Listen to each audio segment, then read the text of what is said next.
기도합시다. За залбирцгаая. 거룩하신 아버지 하나님, 오늘도 아모스를 공부할 수 있도록 저희들을 불러주셔서 감사합니다. Харин бурхан минь өнөөдөр ч гэсэн Амос номоос суралцах боломж өгсөнд талархаж байна. 이 시간에도 하나님께서 함께 해주셔서 말씀을 잘 듣고 깨달을 수 있도록 은혜를 베풀어 주시옵소서. Энэ цагт ч гэсэн бурхан та бидэртэй хамт байж таны үгийг сонсоод сайн ойлгож чадхад минь нэгүслээ болгож өгөөрэй. 이 말씀이 우리의 앞길을 열어주시고 우리에게 생명의 말씀이 되게 해 주시옵소서. Сонсож суралцаж байгаа бүх үг маань бидний өмнөх замыг нээж өгч биднэрт ирээдүйд гэрэл болох болтугай. 예수님의 이름으로 기도드리옵나이다. Есүсийн нэрээр залбирanгуйж байна. 아멘. 오늘 아모스 9장입니다. 아모스 9장. За Амос 9-р бүлэг. 아모스 9장은 이스라엘의 멸망과 그 회복에 대해서 말씀하고 있습니다. Амос 9-р бүлэг болохоор Израилийн мөхөл ба сэргэлтийн тухай өгүүлж байгаа. 이스라엘의 멸망과 회복에 대한 말씀입니다.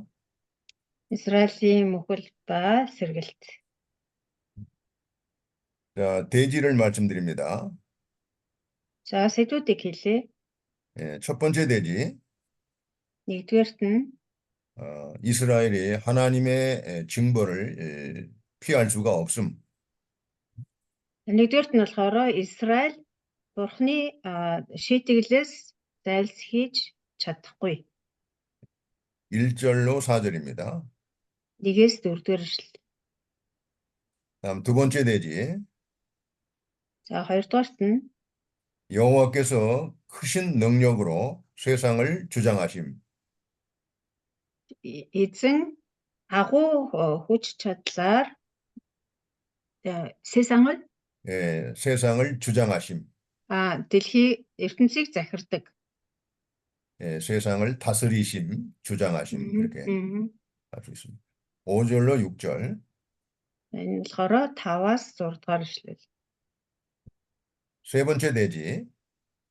За 3-rt нь 하나님이 이스라엘을 징벌하시나 완전히 멸하지는 않는다. Бурхан Израилийг шийтгэх боловч бүр мөсөн сүйрүүлэхгүй, бүр мөсөн мөхөөхгүй. 하나님이 이스라엘을 징벌하시지만 완전히 멸하지는 않는다. Бурхан Израилийг шийтгэх боловч бүр мөсөн сүйрүүлэхгүй, мөхөөхгүй. 7절로 10절입니다. 7-аас 10-р эшлэл. 다음에 네 번째 대지. 4-rt нь 이스라엘의 회복에 대한 약속. Израилийн сэргэлтийн тухай амлалт. 이스라엘의 회복에 대한 약속. Израилийн сэргэлтийн тухай амлалт. 11절로 15절입니다.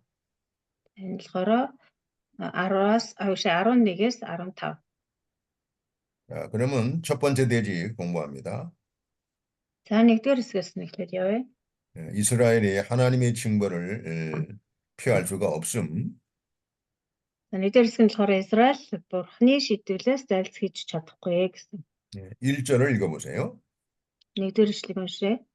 Тахилын ширээний хажууд зогсож би эзнийг харлаа. Тэр босгонуудыг нь ганхуулахын тулд багнуудын толгойг цохих, бүгдийнх нь толгой дээр эдгээрийг үлдгэсдийг нь би илдээр ална. Оргогч нь үл зайлна, зүхтагч нь эс мултарнаа. 네. 이 본문은 아모스 7장에서부터 시작된 환상 가운데 마지막 5번째 환상을 보여주고 있습니다. За энэ эшлэл нь болохоор Амос 7-р бүлгээс эхэлсэн хэд хэдэн үзэгдлүүд байгаа тийм үү. Тэр үзэгдлүүдийн нэг буюу 5 дахь үзэгдэл гэж хэлж болно. 이 1절에 보여주는 환상, 다섯 번째 환상은 이스라엘의 성전이 이 파괴되는 환상입니다. За энэ нэгдүгээр ишлэлээр гарч байгаа үзэгдэл болохоор Израилийн сүм Иерусалимийн сүм сүрч байгаа сүрэх тухай үзэгдэл юм. 그리고 성전이 파괴됨으로 많은 사람들이 이런 살육을 당하는 그러한 환상입니다. За тэгээ сүм ингэж сүрч нурснараа олон хүмүүс ам өргөднэ, үхэж өргөднэ гэдгийг бас өгүүлж байна. 그리고 이런 성전의 파괴는 그들이 더 이상 그 땅에서 살아갈 수 없다는 것을 경고하고 있는 것입니다. Сүмийн суурил мөхөл нь бол тэд нэр цааш тэр нутагт оршин сууж чадахгүй болсныг бас илэрхийлж байгаа.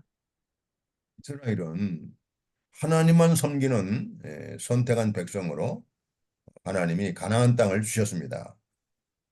Анхнаасаа бурхан Израилийг зөвхөн бурханд үйлчилдэг ард түмэн болгохоор сонгоод тэгээд эдэнд Канаан нутгийг өгсөн байгаа.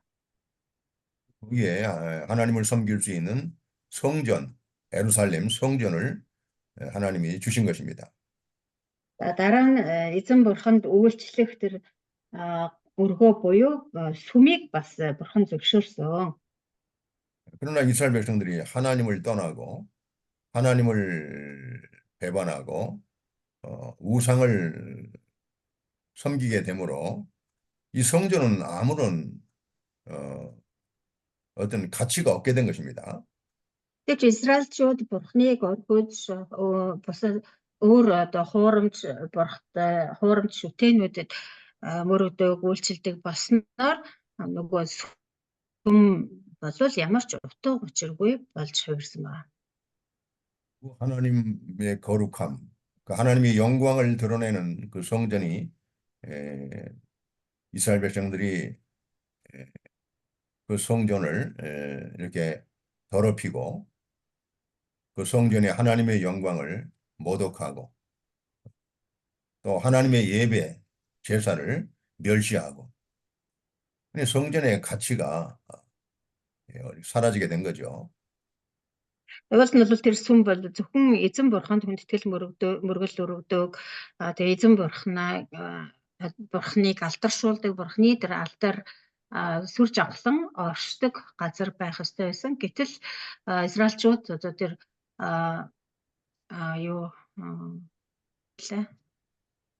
хуурамч бурхадад мөрөгдөг болсноос болж тэр сүмийг одоо бузарлсан бурхны тэр алдар сүрж авлан гутаанд оромжилсан ба.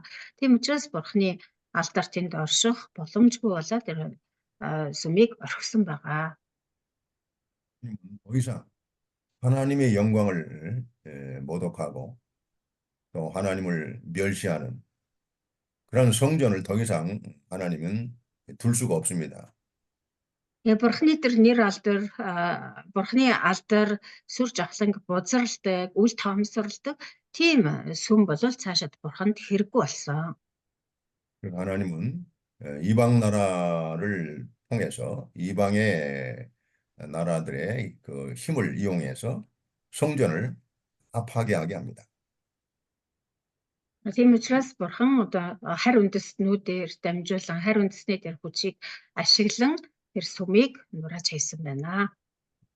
이스라엘 나라에서 성전이 파괴된다는 것은 곧 하나님에게 참 큰 징벌, 하나님의 큰 그 징벌을 받는 것을 말합니다. Израилийн хувьд тэр сүм байхгүй болноо, сүм нурна гэдэг бол бурхны маш том, дасар том шийтгэл гэсэн үг юм аа. 이와 같이 하나님이 이스라엘을 떠나 성전을 파괴함으로써 하나님이 이스라엘을 이렇게 하나님의 영광이 떠난 것입니다. Ингээд эзэн бурхан тэр Израилийн сүмийг ингэж эвдэж нурааснараа нэг бүр мөсөн Израилаас тэр алдар сүр жавхланга аваад явж одсон, салж одсон гэсэн үг. 이방인들에 의해서 성전이 파괴되고 그 성전이 파괴됨으로 많은 사람들이 그 살육을 당하는 그런 비참한 그런 징벌이 이루어질 것입니다. Тэгээд эзэн бол тэр сүмийг нураахдаа тэр Израилийг шийтгэхдээ бол харь үндэстнүүдийн хүчийг ашигласан байгаа. Тэгээд тэр харь үндэстнүүд сүмийг эвдэж нурааж бас ард олныг иргэдэг хайр найргүй алж хядсан байгаа. 그리고 이스라엘 사람들이 남아있는 사람들은 결국 이방 나라로 다 포로로 이렇게 끌려갈 것을 보여주고 있습니다.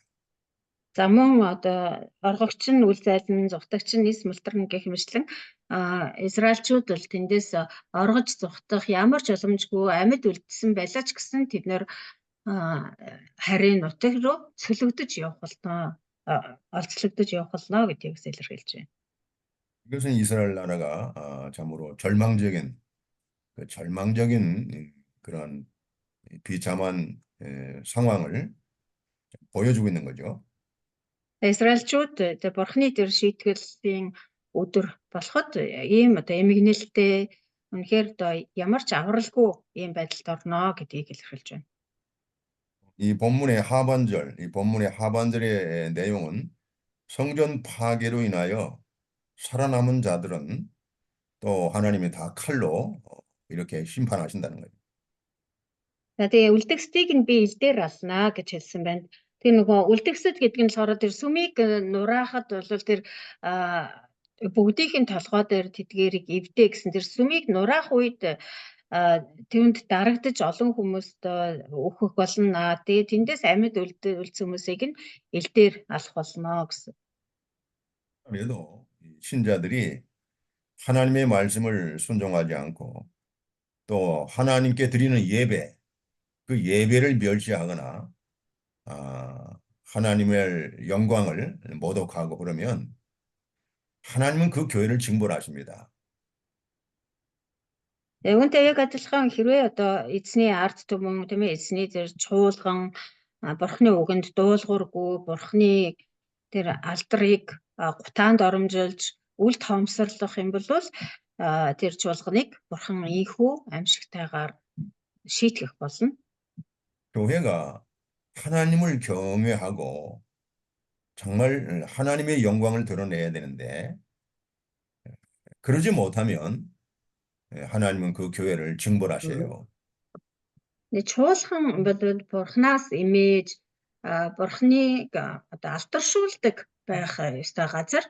Гэтэл ингэж чадахгүй байгаа чуулганыг бол бурхан ийхүү хайр найргүй шийдэх болно. 그 증거로 요한계시록 2장 5절을 한번 보시기 바랍니다. Үүний нотлохоо гэх юм бол бас илчлэл намаас харж болно. Илчлэл намын 2-ын 5 дахь эшлэл. 한번 읽어보세요. 2장 5절. 네. Илчлэл 2-ын 5. Тиймээс чи хаанаас унснаас сан бас гэмш. Анхны үйлсээ үйлд. Чи эс гэмшмээс би чам дээр очиж дингчин байрнаас нь зайлуулах болно. 하나님께서는 너희가 어디서 떨어졌는가를 생각하고 회개하라는 것입니다. 그리고 처음 행위를 가지라고 해요. 만일 회개하지 아니하면 내가 네게 가서 내 촛대를 그 자리에서 옮긴다 그랬어요. 촛대. Бурхан та нар хаанаас унснаас санаад гэмшээ. Анх ямар байсан яг тийм байд. Анх хийжсэн тэр үйлсээ л үлдээ. Хэрэг гэмшихгүй бол би очоод дингчин байрнаас нь зайлуулна гэсэн.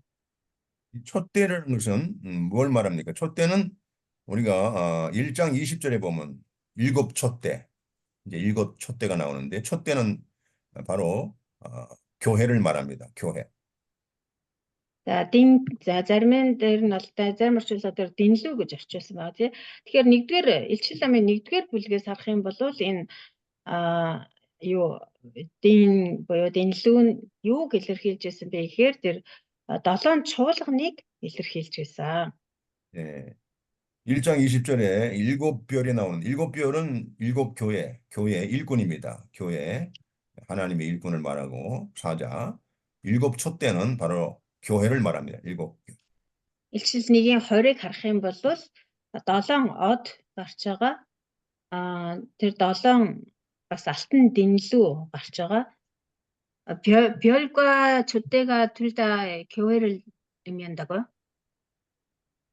그러니까 1장 20절에 나오는 7별과 7 촛대 네네. 비유가 나오죠.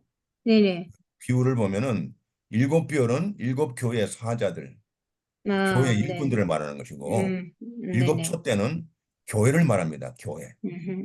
그래서 음흠. 교회를 옮긴다는 것은 하나님이 징계예요. 그 음흠. 촛대를 옮긴다. 네. 하나님이 떠나신다는 얘기지. 네네. 회개하지 않는 교회, 끝까지 회개하지 않고 하나님을 사랑하지 않는 교회는 하나님이 떠나신다는 얘기예요. 1-ийн 20 дээр 7 од нь болохоор 7 чуулганы тэнгэр илч 7 дэнлүү нь болохоор 7 чуулганыг илэрхийлж байгаа. За тэгээд сайн нөгөө 2-ын 5 дугаар эшлэл дээр тэр дэнлүүг чинь би байрнаас нь зайлуулах болно гэсэн. Энэ дэнлүүг байрнаас нь зайлуулна гэдэг нь чуулганыг зайлуулна. Өөрөөр хэлбэл Бурхан өөрөө тэр чуулганыг орхиж явнаа. Алдраа тэр чуулганаас авч явах болно гэсэн утгатай. 구약 시대에 이스라엘 백성들이 하나님의 성전을 모독하고 하나님의 영광을 이렇게 가리우고 그를 회개하지 않기 때문에 하나님은 이스라엘의 성전을 파괴한다. 교회가 없어지는 거예요. За тэгээд хуучин гэрээний үед гэсэн одоо Бурхны ард түмэн хэрнээ Бурхныг гутаанд оромжилж Бурхны тэр сүмийг бузарлаж байсан учраас тэгээ Бурхныг одоо басамжилж үл тоомсорлож байсан учраас Бурхан тэнд байх ямар ч шаардлагагүй Бурхны алдар тэр сүмд орших ямар ч одоо оршоод ч нэмэргүй болсон. Тийм учраас Бурхан тэр чуулганыг одоо нэгэсэндээ устгана. Тийм чуулган Бурханд хэрэггүй учраас тэгээд тэр чуулганаас өөргөө алдрыг аваад Бурхан зайлж одно. Тэгээд тэр чуулган нь л сүрэх болно гэсэн. 요한계시록 2장 4절을 보세요. 4절 보시면 좀 더 구체적으로 나와 있습니다. За илчлэл 2-ын 4-ыг харах юм бол бас тодорхойлсон байгаа. Гэвч надад чиний эсрэг зүйл байна. Чи анхны хайраар орчихъя. 예. 자, 이렇게 같이 하나님께서는 처음 사랑, 하나님을 사랑하는 그 처음 사랑, 그 순수하고 그 진실하고 그 열정적인 그 하나님의 처음 사랑을 다시 회복하라는 것입니다.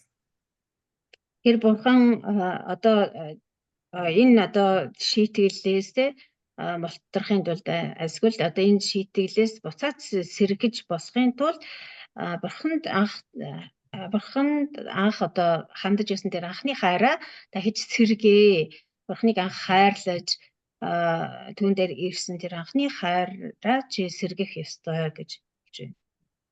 그 이스라엘이 이렇게 하나님의 징벌을 받게 된 그 이유가 하나님의 처음 사랑, 하나님에 대한 그 사랑을 버렸기 때문에 그리고 그것을 회개하지 않았기 때문에 하나님이 성전이 파괴되고 이렇게 이방 나라로 끌려가는 것입니다.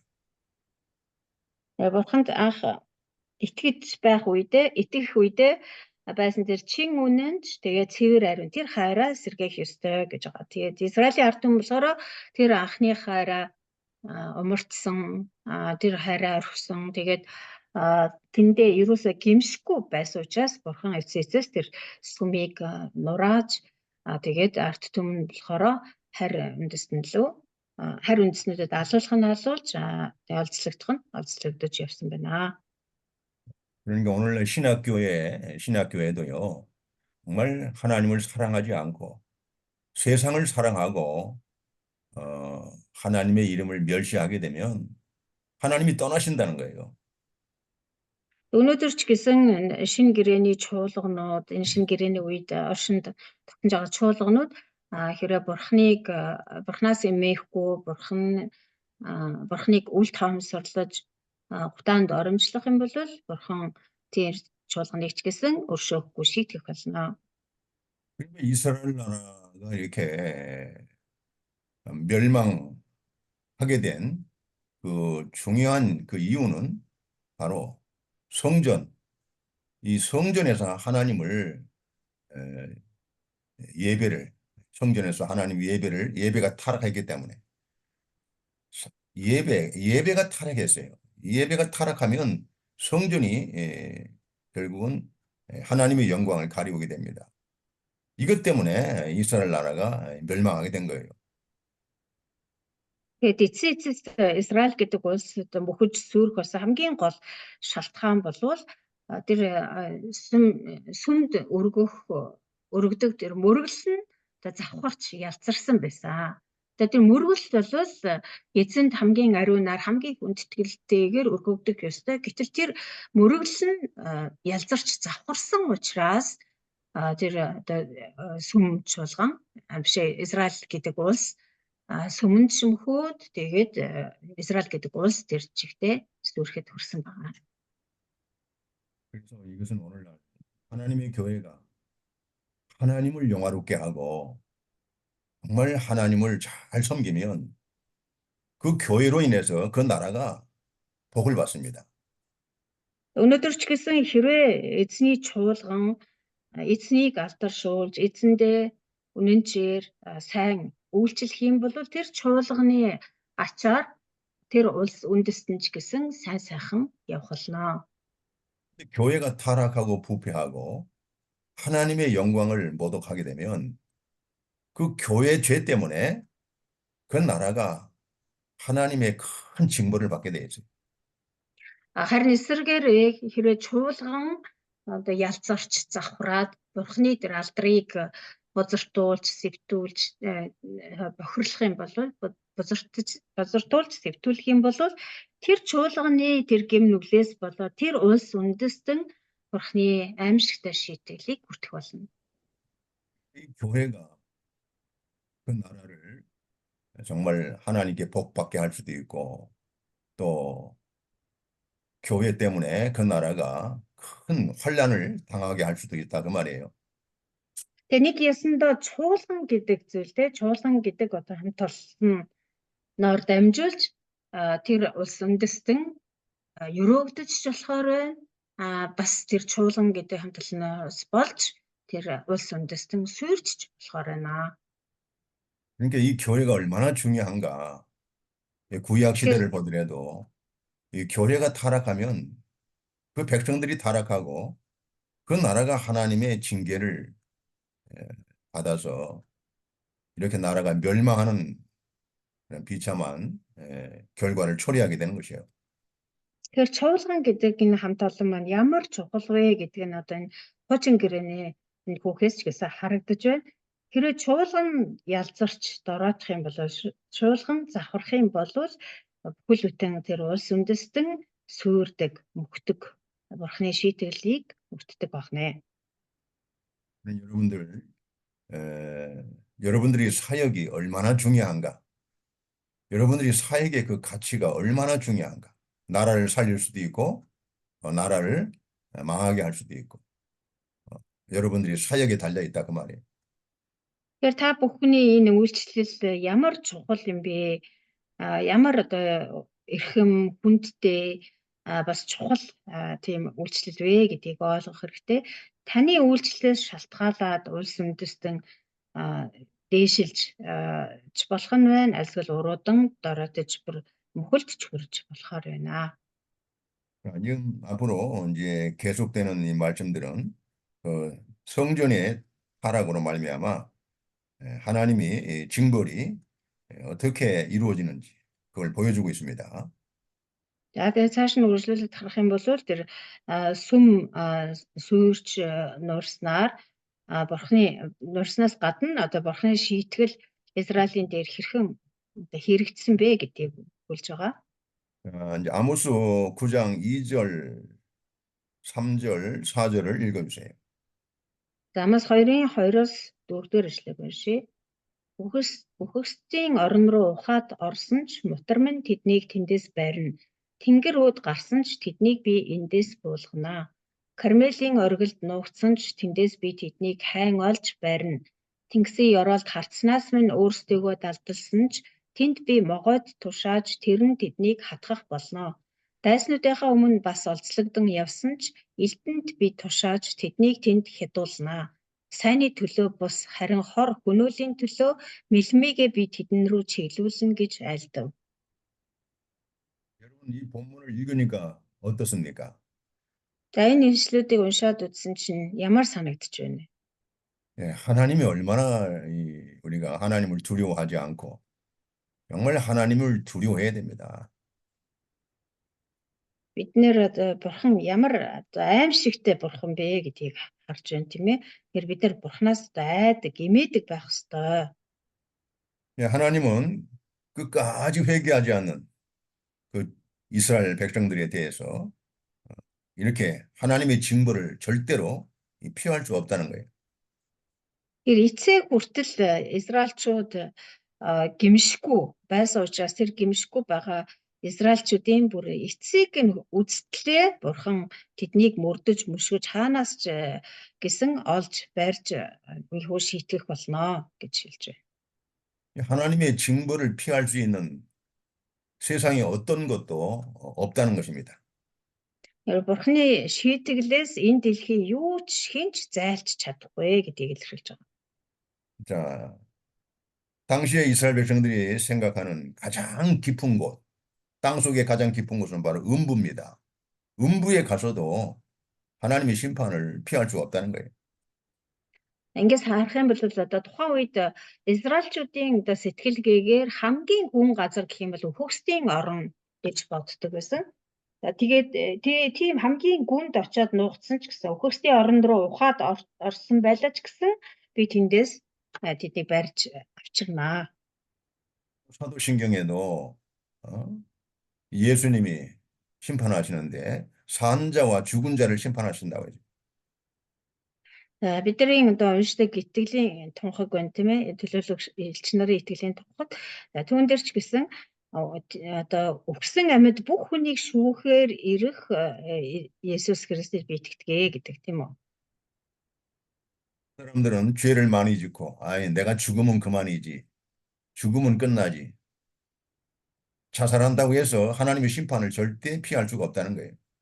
Тэгээ хүмүүс бодохдоо маш одоо ухмар мөчөд боддог байгаа.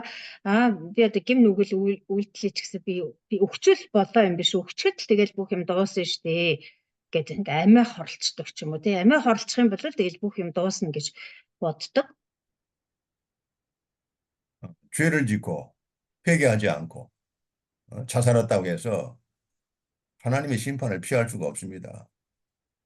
Тэг гимшгийн оронд тийм ээ гим нүгэл үлдчихээд гимшигчгүй зүгээр л одоо өгчөд бүх юм дуусна гэж боддог. Гэтэл өгсөн тэгээд өглөөч гэсэн бурхны шийтгэлээс мултарч чадахгүй байх нэ.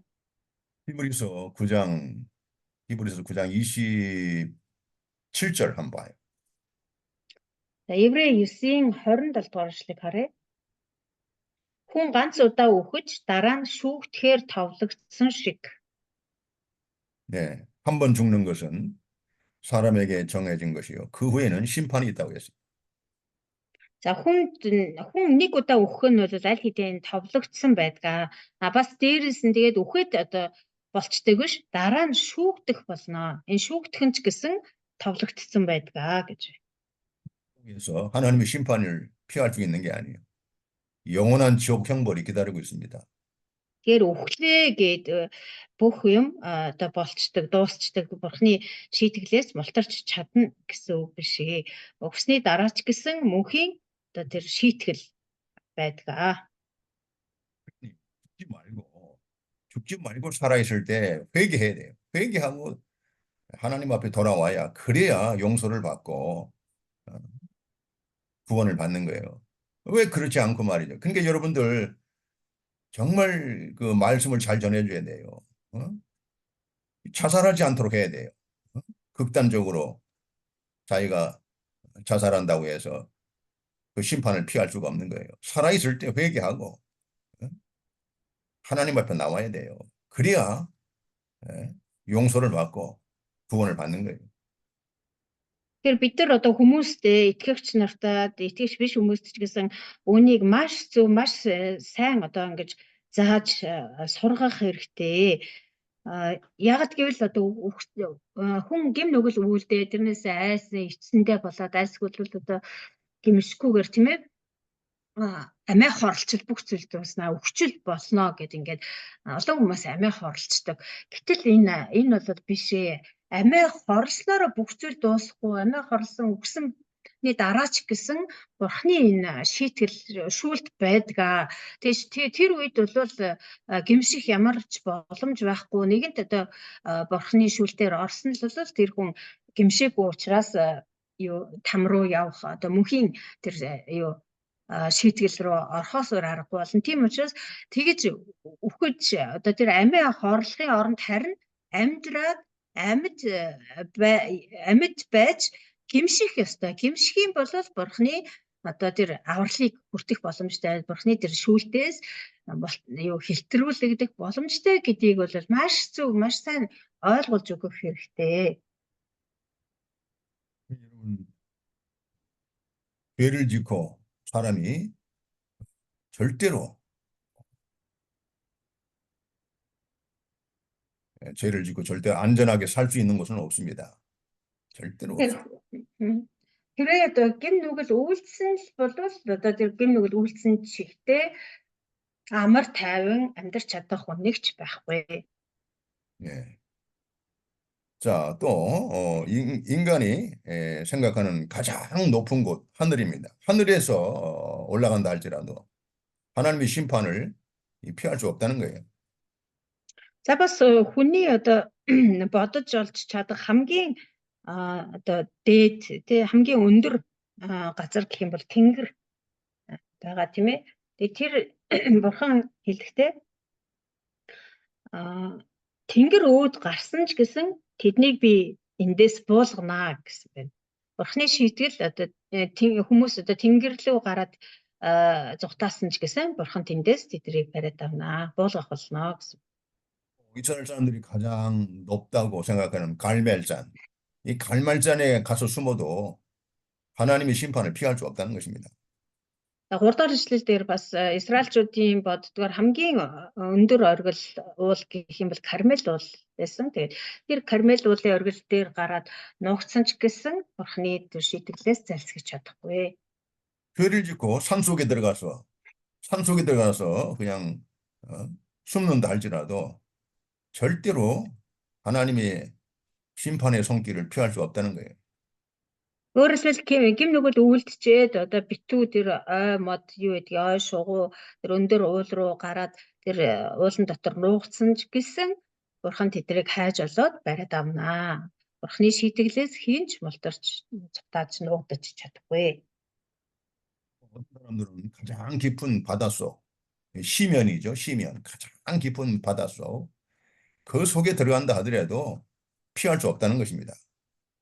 За цаашнаас тэнгисийн ёроолд очиод нуугдсан ч гэсэн Израильчүүдийн бодож байснаар хамгийн гүн газар бол тэнгисийн ёроол гэж бодож исэн байх нь тэнд очиод нуугдсан байлаа ч гэсэн Бурхны шийтгэлээс зайлж чадахгүй. 하나님의 심판을 피할 수 있는 유일한 길은 회개하고 예수님을 믿어야 되는 겁니다. Ерөөсөө Бурхны тэр шийтгэлээс зайлсгийж Бурхны шийтгэлээс одоо мултарч хэлтрүүлэгдэж чадах цорын ганц зам бол ерөөсөө гимшээд Есүс Христэд итгэх явдал юм. 우리가 이것을 외쳐야 되는 복음이에요. 사람을 살려야 됩니다. 사람을 살리는 거예요. 이게 복음 사역입니다. Тэр энэ бол ерөөсөө бидний одоо хашгирч, тунхаглаж, зарлаж байх ёстой цорын ганц одоо хамгийн чухал мэдээ буюу сайн мэдээ юм аа. Энэ сайн мэдээ бол хүмүүсийг аврахын тулд өгөгдсөн сайн мэдээ.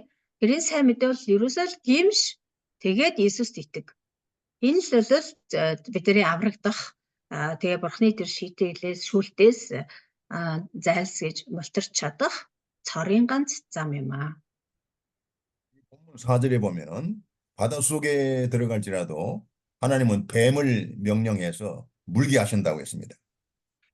Тэгээд энэ Тэнгисийн ёроолд харцнаас минь өөрийгөө далдалсан ч тэнд би могоод тушааж тэрэнд эднийг хатгах болсноо гэсэн. 여기서 뱀은 그 육지에서 돌아다니는 그런 뱀이 아니고 바닷속에 있는 고래나 그 상어를 가리키는 것입니다. Тэгэхээр энд гарч байгаа энэ могоо гэдэг нь болохоор энэ газар дээр мөлхөж явдаг тэр могоог хэлж байгаа биш, харин одоо тэнгист амьдардаг авраг загас ч юм уу тийм бахчин загас, налуурчин халим гэх мэт тийм одоо амьтдыг хэлж байгаа юм. 죄를 짓고 말이죠. 이렇게 깊은 바닷속에 들어가서 숨는다 할지라도 하나님은 이 고래나 상어, 다른 큰 물고기를 명해서 그들을 통해서 심판한다는 거예요. Тэр гим нүгэл үлдчихэд далайн ёроолд очиод нуугдсан ч гэсэн тэнд ч гэсэн аюулгүй байж чадахгүй. Тэндээс ч гэсэн тэнд ч гэсэн надаас мултарч чадахгүй. Тэр тэнгис далаад амьдардаг тэр авраг загас бачин загаснуудаар загаснуудад тушааж чамайг идүүлэх болно. 그 헤롯 왕이었죠. 헤롯. 그 헤롯 왕은 하나님이 심판하는데 어떻게 심판하냐면 벌레. 이 벌레가 몸속으로 들어가서 순식간에 몸의 장기를 다 상하게 한 겁니다. Херод хааны бид нар мэдэн тийм ээ. Херод хаан болохоор өтөнд бариулж идүүлж өгсөн гэж гардаг. Тэр нь болохоор бурхан одоо түүнийг шийтгээд тэгээд биед нь одоо өтөлттэй ямар төрлийн чи одоо тэр одоо вирус ч гэх юм одоо тийм өт хорхоо эсвэл шимэгч хорхоо ч юм ороод тэгээд агшин зурт одоо тэр дотор эрхтнүүдийг нь идэж тэгж хүсэн байгаа. 하나님 벌레를 통해서 사람을 심판하시는 거예요. 이렇게 하나님은 무서운 분입니다. Тэгэхээр бурхан одоо тийм хорхоо шавжаар хүртэл дамжуулж шийтгэлээ одоо заавал хэрэгжүүлдэг байх нэ. Тэгэхээр бурхан нэгэнд шийтгээр одоо шийтгсэн л бол ямар аимшигтай бурхан бэ гэдэг бид нар ойлгох хэрэгтэй. 이 전염병을 통해서도 하나님이 사람을 심판하고 하나님의 심판을 정말 우리가 두려워해야 되고 회개해야 된다는 거죠. Өшөө бас одоо халдварт өвчнөөр дамжуул тий тахал гэх мэт эсвэл одоо халдварт өвчнөөр дамжуулж гэсэн бурхан одоо олноор нь ингэж хүс цэнтэрч шийтгдэг байгаа. Тэг үнэхээр бурхан бол тэг шүүгч бурхан тий шүүлтийн бурхан бол үнэхээр аимшигтай гэдгийг бид нар ерөөсөө мартаж болохгүй. 그러니까 여러분 그 요나 이제 다음에 이제 또 얼마 있으면 요나를 공부할 텐데 요나가 하나님의 명령을 거스리고 다시스로 도망갔어요. Бид нар Йонагийн түүхийг бас сайн мэдж байгаа тий. Удахгүй бас бид нар үзэх болно. Гэрэд Йона болохоор бурхны тэр нөгөө юу тушаалыг гүйцэтгэхээс татгал за Таршиш руу зүхтаасан байна. 도망가다 결국은 바다에 던짐을 당했잖아요. 바다에 던져졌는데 하나님이 어떻게 심판하냐면 바다의 물고기를 명령해가지고 요나를 삼키게 만듭니다. Тэгээд Таршиш руу зүхтаж явж байгаад тэр бурхны одоо шийтгэлийг амжсан байгаа шүү дээ. Яаж шийтгснэг бол та нар сайн мэдж байгаа. Бурхан түүнийг одоо далайн руу шидүүлсэн. Тэгээд далайд зүгээр шидээд орчихсон биш. Одоо аврах загасаар түүнийг залгиулсан байна. 다시 그 요나를 니느웨로 하나님이 다시 가게 하시잖아요. Гэхдээ сүүлд нь бол бурхан тэр загсыг бөөлжүүлж Йонаг гаргаж аваад тэгээд түүнийг Нинве руу явахад хүргэсэн. 여러분들도 말이에요.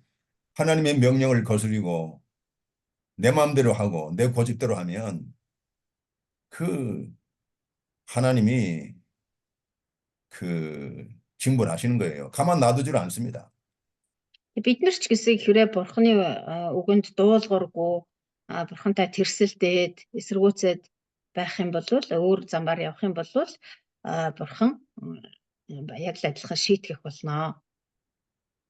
세우신 일꾼들이 요나처럼 하나님의 명령을 거역하고 자기 고집대로 나가면 반드시 하나님이 징벌해요.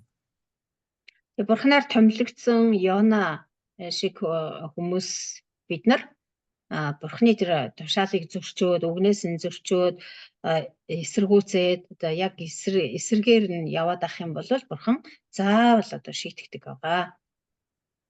여러분, 하나님의 명령, 하나님의 말씀을 절대적으로 순종해야 됩니다.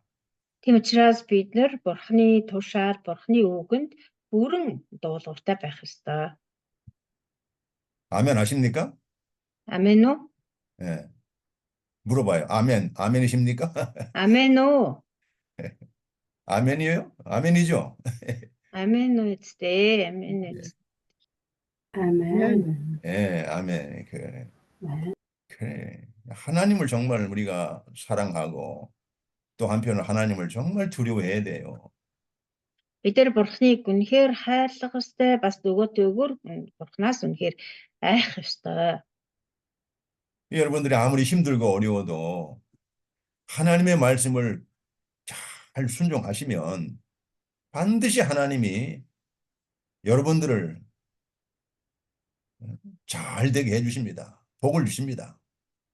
Хичнээн хэцүү хүнд байлаач гэсэн Бурхны үгийг дуулууртай дагаж бас Бурхнаас үнэхээр одоо имэж амьдрах юм бол Бурхан заавал та нарыг одоо сайн сайхан болгож өгнө.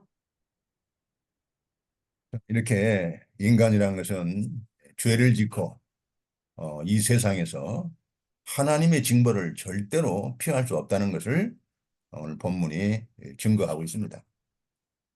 Тэгэхээр сая эдгээр ишлэлүүд бол Амос номын эдгээр ишлэлүүд бол хүмүүс одоо Бурхны үгийг дуулууртай дагахгүй Бурхны эсрэг байгаад ах юм бол заавал Бурхан ингэж шийтгдэг юм аа гэдгийг Амос номын ишлэлүүд хэлж байна. Тэгээ тэр Бурхны шийдэглээс бол хинч болторч чадахгүй юм аа гэдгийг асуулж байна. 이것을 확실히 깨닫고 이 하나님의 심판과 하나님이 두려운 것을 확실히 깨닫고 기록한 말씀이 전도서 솔로몬이 기록했죠. 전도서 12장 13절, 14절 찾아보세요. 7장? 네, 전도서 12장 12장. 13절, 14절. За тэгээд Бурханаас бид нар заавал одоо имэж түүний тушаалыг дагах ёстой гэдэг тухайд Соломон хаан номлогчийн үгс номдоо бичсэн байна. 12-ын 13, 14 номлогчийн үгс. 네, Энэ 읽어보세요. бүхнийг дүгнэхэд Бурханаас имэж түүний тушаалыг дагавтун. Энэ нь хүн бүхэнд хамаарна. Сайн муу гэж ялгалгүй нууцлагдсан юм бүрийг бүх үйлсийг Бурхан шүүлтэд аваачих болно. 이게 솔로몬이 확실히 깨달은 거예요. 하나님의 Үүнийг Соломон бүр гарцаагүй одоо ойлгож авсан байна. Баттай ойлгож авсан байна. 그러니까 인간의 본분이 뭐예요? 인간의 그 본분, 인간이 마땅히 행할 그 의무, 본분은 하나님을 경외하고 그 명령을 지키는 것입니다. 이게 사람의 본분이라고 했어요. Тэгэхээр ерөөсөө хүний хийх ёстой зүйл юу вэ гэхээр Бурханаас имэж түүний тушаалыг дагах юм. 이것이 하나님이 사람을 창조하신 목적이에요. Энэ бол ерөөсөө Бурхан хүнийг бүтээсэн зорилго юм аа. 사람은 하나님이 창조하신 대상입니다. 사람은 하나님이 창조하신. Хүн гэдэг бол ерөөсөө Бурханы бүтээл шүү дээ. Бурханаар бүтээгдсэн. 그래서 하나님이 창조한 목적은 뭐예요? 하나님을 경외하고 그분의 명령을 지키라고. 이것이 사람을 창조한 목적이에요. Тэгэхээр Бурхан хүнийг бүтээсэн тэр анхнаасаа тэр ямар зорилго тавьж, ямар зорилготойгоор хүнийг бүтээсэн гэхээр тэр хүн бол Бурханаас имээдэг, Бурханы тушаал үгийг нь дуулууртай дагдаг байхаар бүтээсэн байна. 4절은 이 본분대로 행하지 않으면 하나님이 심판하시겠다는 거예요. Тэгээд хэрвээ 14 дэх эшлэлээр нь хэрвээ энэ одоо өөрөө явах ёстой тэр замаараа явахгүй бол бурхан гарцаагүй шүүх болно гэсэн байна. 이 세상이면 하나님의 심판이 없다고 하는 사람들, 뭐 하나님의 심판이 어디 있어? 이렇게 하나님의 심판을 멸시하고 하나님의 심판을 모독하는 사람들, 그 사람들은 정말 하나님의 심판이 앞에 정말 회개하고 이제라도 회개하고 정말 하나님의 말씀을 따라야 됩니다. Энэ дэлхий дээр бол бурхны тэр шийтгэл байхгүй гэж боддог. Бурхныг үл тоомсордог тийм хүмүүс бол олон байдаг. Тэр хүмүүс л одоо ч гэсэн оройтойгоо дээрээ гимшиж, гим нүглээ гимшиж бурхан руу эргэж бурхныг хүндлэх, эмээх ёстой. 하나님은 이 바이러스, 이 세균 바이러스 하나 가지고도 얼마든지 사람을 죽일 수도 있고 파멸을 당하게 할 수도 있어요. 이런 하나님이셔요. Тэдний мэдж байгаачлан бурхан бол одоо ганц вирус, ганц мянгаарч гэсэн хүн төрлөختнийг одоо бүгдийг сүрүүлж чадхаар тийм одоо аимшигтай тийм одоо яг шүүх шийтгэх дээрээ тулах юм бол тийм аимшигтай бурхан юм аа гэдгийг бид нар заавал санаж айж имэж явах хэрэгтэй юм аа. 정말 우리가 하나님을 두려워하고 정말 하나님을 경외하는 그러한 일꾼이 되어야 됩니다. Бид нар бол үнэхээр бурханаас айдаг, имээдэг тийм бурхны ажилчид болох хэрэгтэй юм аа. 하나님이 우리에게 복을 주시려고 하면은 얼마든지 하나님은 하나님의 방법으로 우리에게 복을 주셔요. 잘 되게 해주십니다. 우리 인간의 지혜를 가지고는 도무지 알 수가 없어요. 그러나 하나님은 하시는 겁니다. Бурхан бас хэрвээ одоо өрөөх дээрээ тулах юм бол ямар аргаар үнэхээр хүний одоо мэрэгэн ухаан, хүний оюун санаанд баталгааргүй тийм арга замаар ч гэсэн биднийг өрөөдгөө. 예수님은 오병이어. 예수님은 그 오병이어 있죠. 오병이어 알죠? 보리떡 5개 하고 물고기 2마리 가지고 몇 명을 먹게 했습니까? 5,000명. Бидний сайн мэдэх түүх байгаа шүү дээ. Есүс гэхэд хоёр талах тавхан биш хоёр загас тавхан талахаар хичнээн мянган хүнийг хоолсон билээ. Тэнд 5,000 зөвхөн ирчүүд нь л ихэд 5,000 хүн байсан шүү дээ. 이제요. 아니 물고기 2마리 보리떡 보잘것없는 보리떡 5개 물고기 2마리 가지고 5,000명을 먹이고도 12광주가 남았잖아요. Энэ үнэхээр гайхамшиг биш гэж үү. Тэр ерөөсөө 2 хон загас тэгээ 5 хон талах байсан. Гэтэл тэр олон мянган хүнийг хооллоод бүр цаана нь 12 сагс дүүрэн үлдсэн гэж. 여러분 하나님의 능력이 얼마나 위대한지 우리가 그걸 다 알 수가 없죠. 그러니까 말씀을 순종하시면 됩니다. Тэгээ бурхны одоо хүч чадал ямар гайхалтай үнэхээр одоо химжээлж баршгүй юм аа. Үнэхээр төсөөлж баршгүй юм аа гэдг нь эндээс тэр түүхээс ч гэсэн харагддаг. Тэгэхээр бид нар үнэхээр одоо тэр бурхандаа зөвхөн найдаж түүнд дуулууртай байх хэрэгтэй юм аа. 여러분 우리가 이제 성경을 이렇게 공부하면서 이제 하나님을 이렇게 배우는 겁니다. 하나님을 알아야 됩니다. 하나님이 어떤 분이신가? Бид нар одоо Библийн хичээл хийж, Библиэс суралцж байхдаа ч гэсэн одоо бурхныг л ерөөсө таньж мэдэх хэрэгтэй. Бурхан ямар бурхан юм бэ гэдгийг. 하나님을 알면 알수록 우리가 정말 하나님을 경외하게 되고 하나님의 말씀을 순종하게 되는 것입니다. Тэгээ бурхныг үнэхээр одоо зөв таньж мэдэх тусмаа бид нар бурхны үгийг дуулууртай дагаж бас бурхнаас эмээдэг болтгоо.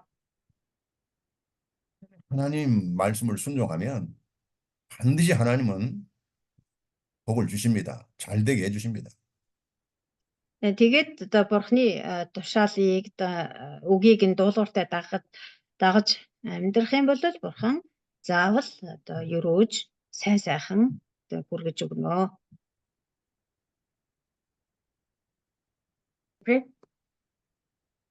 거룩하신 아버지 하나님 감사합니다. Ариун бурхан минь танд баярлалаа.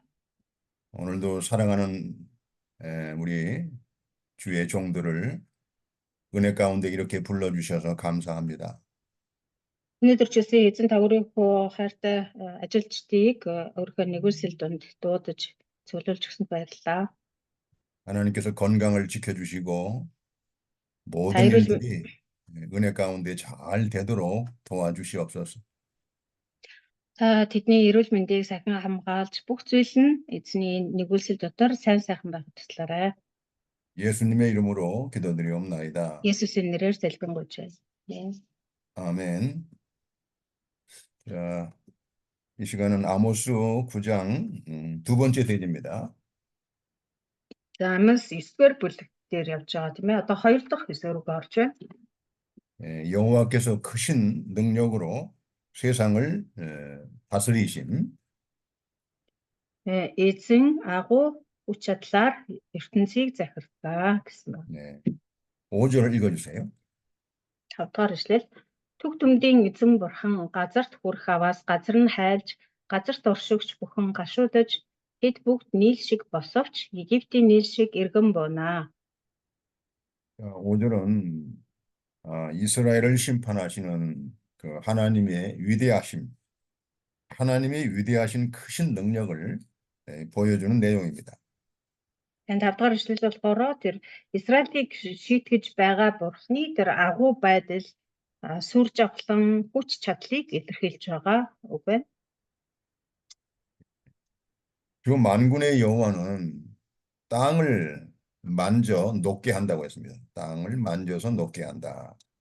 За эндээс харах юм бол түгдэмдийн эзэн бурхан газарт хүрэх юм бол тий газарт одоо гараараа ингээ хүрэх юм бол газар нь хайлнаа гэж байна. 이것은 하나님이 불의 재앙을 통해서 땅을 태워가지고 이렇게 녹게 한다는 말이 있습니다. За энэ нь нэг өсөндө бурхан одоо галаар шийтгэж тий тэгээд гал нь одоо газар дээр бүх зүйлийг хайлуулж шатаах болно гэдгийг илэрхийлж байгаа. 진짜 이 불이 몽골에는 나무가 그렇게 많지가 않아서 산불이 별로 이렇게 일어나지 않죠. 몽골은 그래도 종종 납니다. 종종 일어나요. 네. 그 나무가 우거진 이런 그 산이 많은 한국이나 그런 그 유럽에 보면은 산불이 한번 나면 어마어마합니다. 정말 땅이 다 녹아내려요. 어마어마해요. 이번에도 불이 났다고 그랬는데. 이번에도 우리 한국에 또 산불이 나서 또 이렇게 많은 피해를 입고 있는데 뭐 건물이고 뭐 이런 기념물이고 다 뭐 불에 타서 녹아져 내려버리죠. 무서운 겁니다.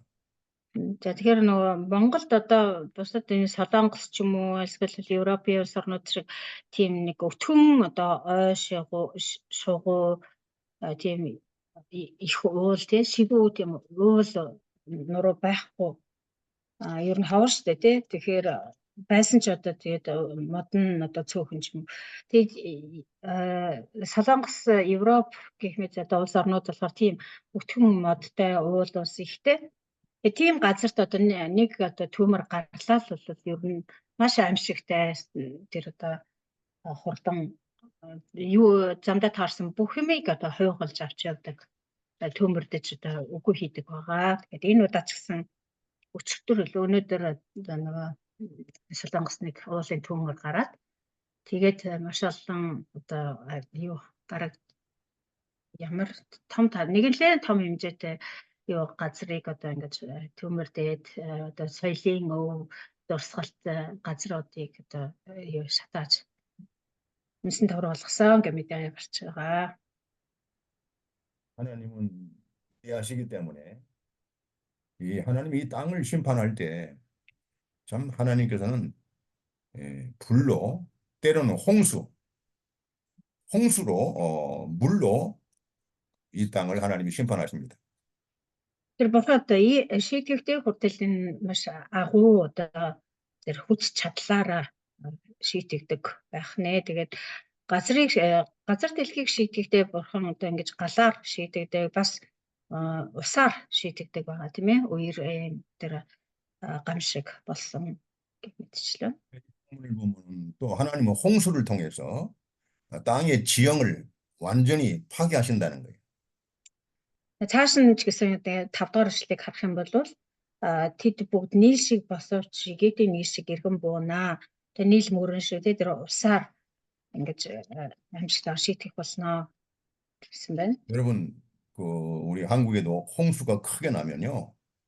그 높은 데가 완전히 파이고 낮아져 버리고 강처럼 낮아져 버리고 낮은 데가 산처럼 이렇게 올라오게 됩니다.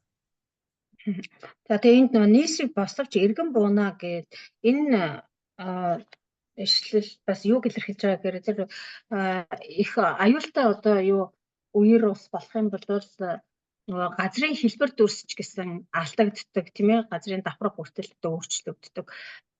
Солонгос гэсэн одоо нэг л одоо аюултай үер болох юм бол тэр нөгөө уулын орой хүртэл ингээд намсаад юм уу эсвэл одоо нөгөө газрын гадраг ингээд дээш өргөгдөх, ан цав үүсэх гэх мэт янз бүрийн тэр одоо хэлбэр байршил нь алдагддаг. Тийм аюул бас тагалддаг. Одоо нуралт үүсэх гэх мэтчлэн.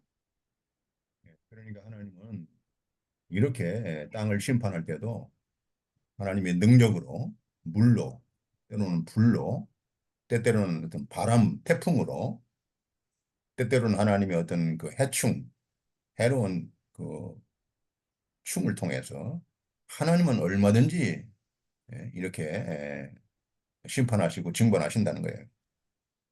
Тэр бол бидний бурхан бол үнэхээр агуу бурхан. Тэд нар агуу бурхан, агуу хүч чадлаа зөвхөн одоо авралд ашигладаг биш.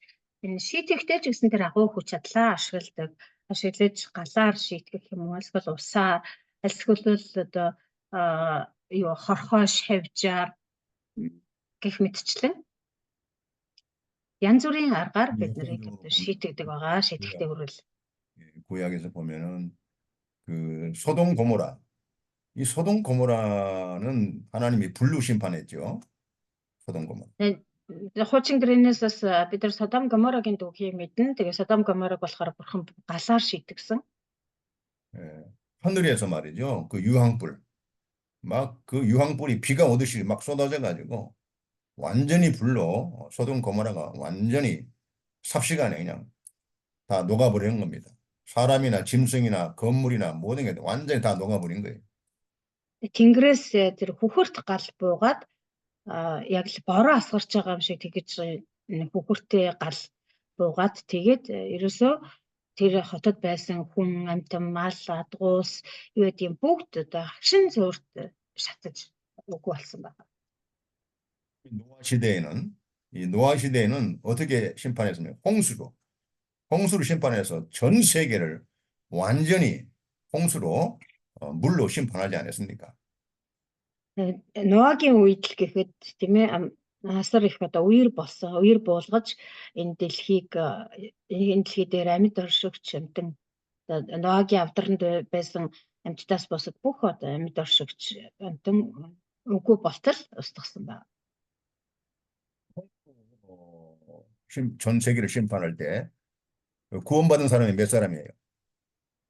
Тэр их үерийн үеэр бүх дэлхий даяар одоо аврагдсан хүн гэх юм бол хэдэн хүн байсан үлдсэн бэ? 몇 사람만 구원받았어요? Хэдэн хүн аврагдсан бэ?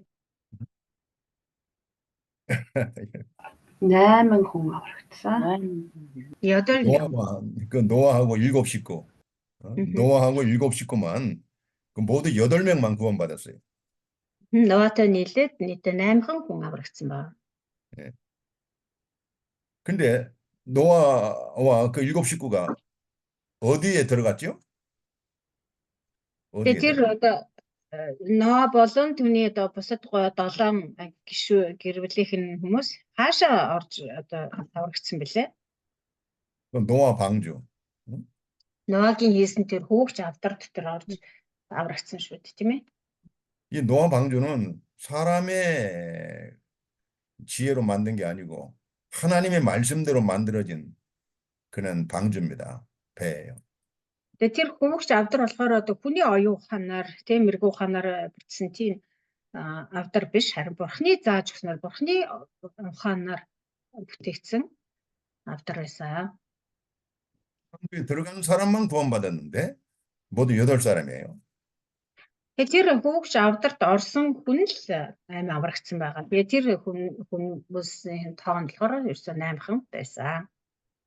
그 노아 방주는 신약 시대에 예수 그리스도를 가리키는 것입니다. Тэгээ шинэ гэрээний үед болохоор тэр хүүгч авдар бол Есүс Христийг илэрхийлдэг. 자, 이 참 하나님의 심판에서 구원받는 유일한 길은 회개하고 예수님을 믿는 것밖에는 다른 길이 없습니다. Тэр бурхны энэ шийтгэлээс мултрах гэрчлэгдэх цорын ганц арга бол ерөөсөө гэмшээд Есүст итгэх л явдал юм. 자, 우리가 이제 한번 찾아보는데 베드로전서 3장 20절. Нэгдүгээр Петр номын 3-ын 20 дугаар эшлэг байна. Нэгдүгээр Петр 3-ын 20. 베드로전서 3장 20절 읽어보세요. Урд Ноагийн өдрүүдэд хүүгч онгоц баригдаж, бурхан твчиж хүлээсээр байх тэр цагт эдгээр сүнснүүд нь дуулуургүй байсан юм а. Тэрхүү хүүгч онгоцонд цөөн буюу 8 хүн орж усаар дамжин аврагджээ. 이 노아 시대에 홍수 심판에서 구원받은 사람은 유일하게 8명이에요. Ноагийн өдрүүдэд тэр үерээр тийм ээ усаар ингэж шийтгэл буулгасан. Тэр шийтгэлээс аврагдсан хүн нь цөөхөн хүн буюу 8хан хүн байсан. Тэр 8хан хүн нь тэр хүүгч онгоцонд орсноор аврагдсан гэж. 성경이 분명히 증거하잖아요. 이게 역사적인 사실입니다. Тэр Библи өөрөө ингэж бүр тодорхой гэрчилж хэлсэн байна. Энэ бол үнэхээр түүхэн бодит үйл явдал. 그래서 우리가 이 베드로가 이게 기록한 성경이고요. 또 베드로는 사도행전 4장 12절 한번 가봐요. Тэгмээ Үйлс номын 4장 12절. 네, 4장 12절 찾아봐요. За Үйлс 4:12 дээр бас одоо Петр юу яасан тунхагласан байна. Өөр хэний ч дотор аврал үгүй. Учир нь бидний аврагдаж болох өөр нэр Тэнгэрийн доор хүмүүнд эс өгөгдөв гэжээ. 다른 이로서는 구원받은 수 없다고 했어요. 천하 사람 중에 구원을 받을 만한 다른 이름을 하나님이 주신 적이 없다고 했습니다. Энд ч гэсэн маш тодорхой өгүүлсэн байна. Бидний аврагдаж болох өөр ямар ч нэр энэ Тэнгэрийн доор эс өгөгдөөгүй гэсэн байна. 그래서 우리는 사도행전 16장 31절에 사도행전 16장 31절. За мөн Үйлс 16-гийн 31 дээр 읽어보세요. тэд эзэн Есүст итгэх түн чи болон гэрийнхэн чинь аврагдана гэлээ. 주 예수를 믿어라. 그리하면 너와 내 집이 구원을 받으리라. Эзэн Есүст итгэх түн тэгвэл чи болон гэрийнхэн чинь аврагдана. 그 노아와 그 7 식구가 구원받은 것은 그때에도 바로 예수님을 통해서 예수님의 이 복음을 그들이 깨달았기 때문에 하나님의 말씀대로 순종해서 그들이 구원을 받은 거예요. Тэгэхээр энэ бүхнээс харахад одоо биднэрт одоо аврагдаж болох нэр Есүсийн нэрээс өөр тийм нэр өгөгдөөгүй гэсэн байна шүү дээ. Тэгэхээр Ноагийн үед ч гэсэн хэдийгээр Есүс одоо амьдараа тэг хүн биеэрээ хүн төрхөөрөө байгаагүй ч гэсэн Бурхны үгэнд итгэж тэр хүүгч авдарт орсон хүмүүс л аврагдсан. Тэр нь нэг өсөндөө Есүс өөрөө Бурхны үг тийм үү. Тэгэхээр Есүс тэр хүмүүс Есүсийг хараагүй ч гэсэн нэг ёсондоо Бурхны үгэнд итгэнэ гэдэг нь Есүст итгэснээрээ тэр хүүгч авдарт орж аврагдсан гэсэн үг юм аа. 이 복음을 전해야 됩니다. Тийм болохоор бид нэр одоо энэ бурхны үг буюу энэ сайн мэдээг заавал одоо хүмүүст хүргэж тунхаглах ёстой. 그 가운데 멸망으로 가는 사람들 구해내야 돼요. 구해내야 됩니다. Тэгэд мөхөл рүүгээ, сүрэл рүүгээ явж байгаа хүмүүсийг бид нэр одоо аврах ёстой маа. 자, 아모스 9장 6절 읽어보세요. Амос 9:6-г уншъя. Тэнгэрт дээд өрөөгөө баригч, тэнгэр огторгуун суурийг дэлхий дээр тавигч нь, тэнгисийн усыг дуудан ирүүлж газрын гадаргуу дээр асгагч нь тэр билээ. Түүний нэр бол эзэн билээ. 자, 이 본문은 그 이스라엘 하나님 여호와께서는 하늘의 보좌에서 온 우주를 다스리고 있다는 것입니다. За эндээс харах юм бол Израилийг захирагч Израилийн эзэн бурхан нь энэ бүх ертөнцийг тэнгэр дэх синтегээсээ захирч байдгаа гэдгийг илэрхийлсэн байна. 이 바닷물을 불러 지면에 쏟으시는 하나님이에요. 이 바닷물을 일으켜가지고 그 바닷물로 해일을 일으켜가지고 하나님이 심판하신다 그 말이에요. Тэнгисийн усыг дуудан ирүүлж газрын гадаргуу дээр асгагч нь тэр билээ гэсэн юм тийм ээ. Тэгэхээр тэр тэнгис далайгч гэсэн захирдаг нэгэн өөрөөр хэлбэл далайн татлага төрлөг гэж байдаг тийм ээ. Тэр далайн татлага зөвлөгээр дамжуулан тэр газрын гадаргуу дээр усыг асгадаг, бас одоо усыг буцааж татдаг тийм агуу захирагч бурхан юм аа гэдгийг илэрхийлсэн байна. 우리 하나님은 애굽을 심판할 때는 바로 개구리, 이 개구리들을 명령해가지고 나일강에서 개구리들을 명령해서 이 개구리들을 통해서 애굽 나라를 심판했어요. Египтийг шийтгэх бүтээч гэсэн мэлхийгээр дамжуулаад шийтгэсэн байдаг тийм нэг удаа. Тэгээд тэр нийл мөрнөөс тэр мэлхийнүүдийг дуудаж ирүүлээд тэгээд Египтийн газар сайгүй тэр мэлхийг илгээж мэлхийгээр одоо хучиж тэгээд шийтгэсэн байгаа. 나일강에서 개구리들에게 개구리 떼를 일으켜가지고 개구리에게 명령을 내리는 거예요. 총 공격하라. 애굽을 공격하라. 바로 왕을 공격하고 신하들을 공격하고 애굽의 백성들을 다 공격하라. 개구리 떼에게 명령하신 거예요.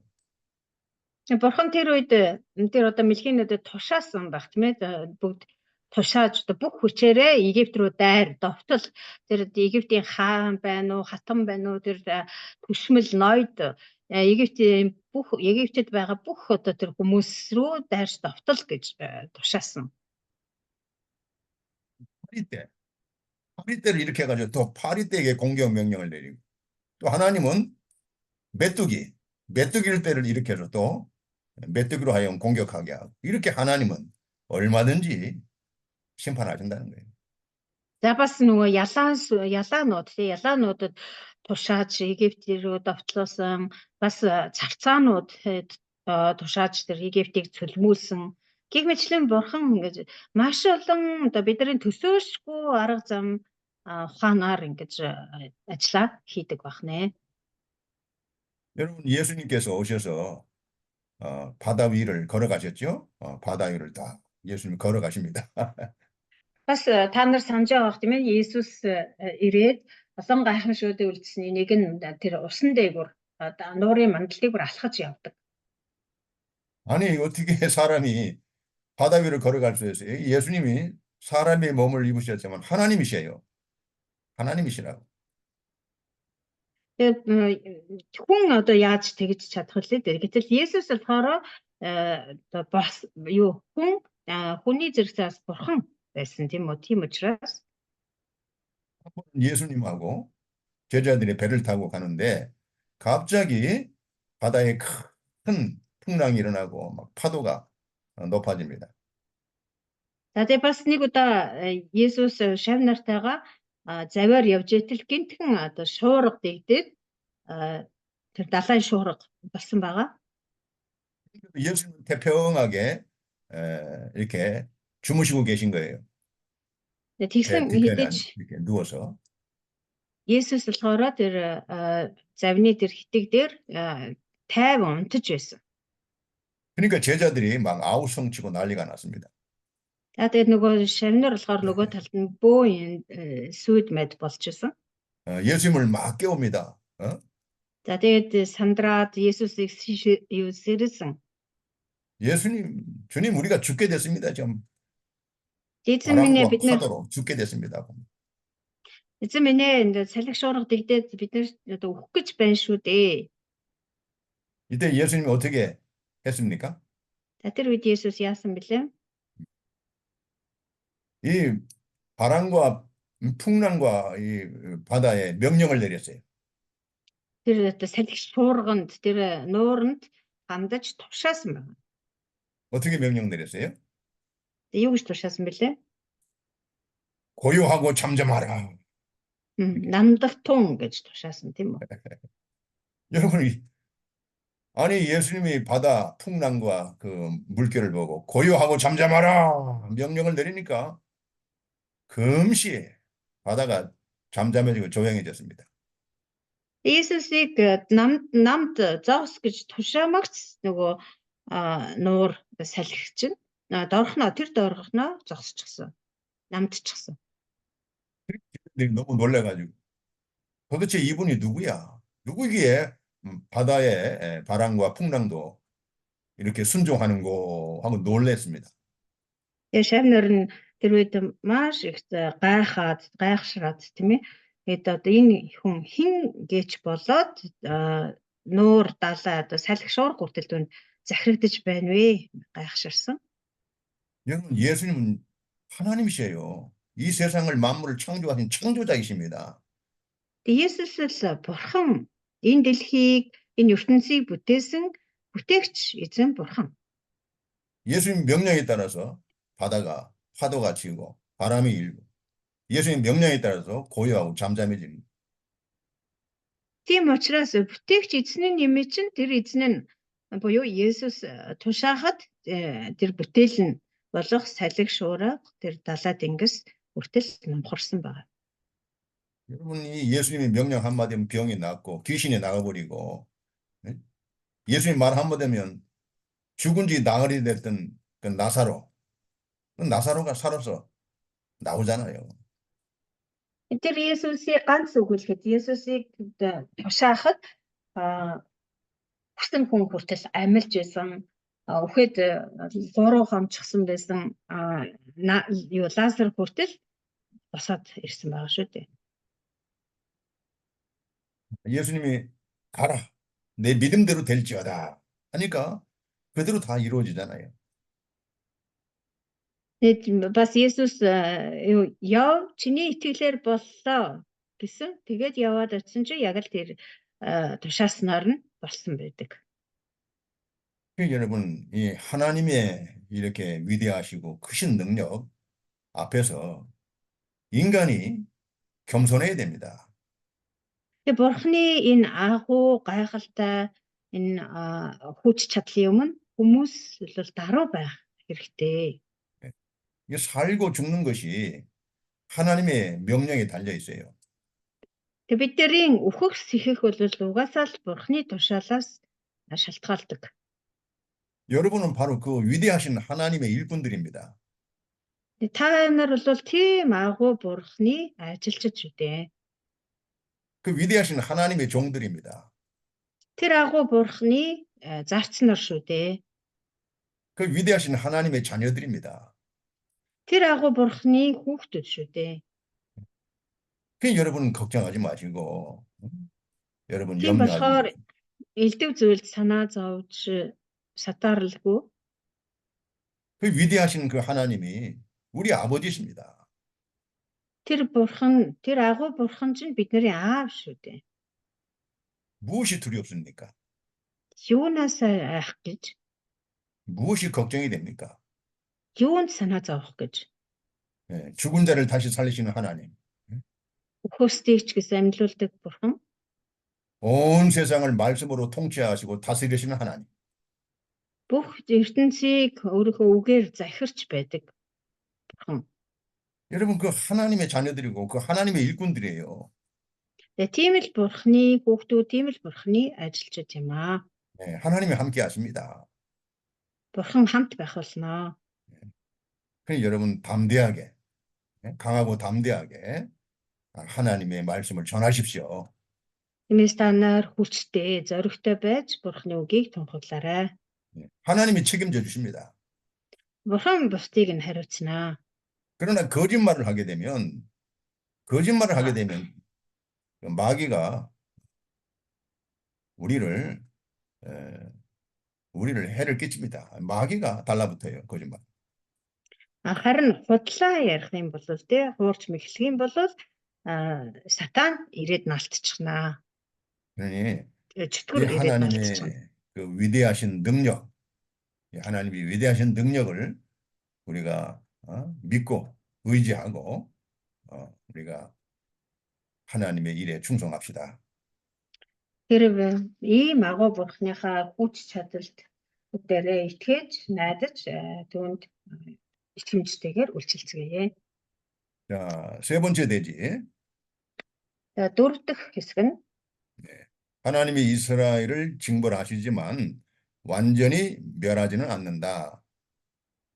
энэ дөрөв дэх хэсгийн сэдвэн болохоор бурхан Израилийг шийтгэх боловч бүр мөсөн мөхөхгүй. 이 말씀은 하나님이 그 이스라엘 백성들을 징벌하시는 가운데서도 회개하는 자, 진심으로 회개하는 자는 하나님이 다 구원해 주신다는 거예요. Тэгэхээр хэдийгээр бурхан Израилийг шийтгэх боловч тэр шийтгэл донд ч гэсэн хэрэг чин сэтгэлээс гэмшиж байгаа хүн байх юм бол тэр хүнийг аврах болно гэж. 7절 읽어보세요. За 7 дугаар эшлэл. Израилийн хүүгүүдээ та нар миний хувьд Этиопийн хүүгүүдтэй адил биш гэж үү гэж эзэн тунхаглаж байна. Би Израилийг Египтийн нутгаас, Филистичүүдийг Кафтораас, Арамчуудыг Кирээс авчираагүй гэж үү. 하나님께서 이스라엘 백성들을 너희는 내게 구수족속, 이 구수족속은 흑인종입니다.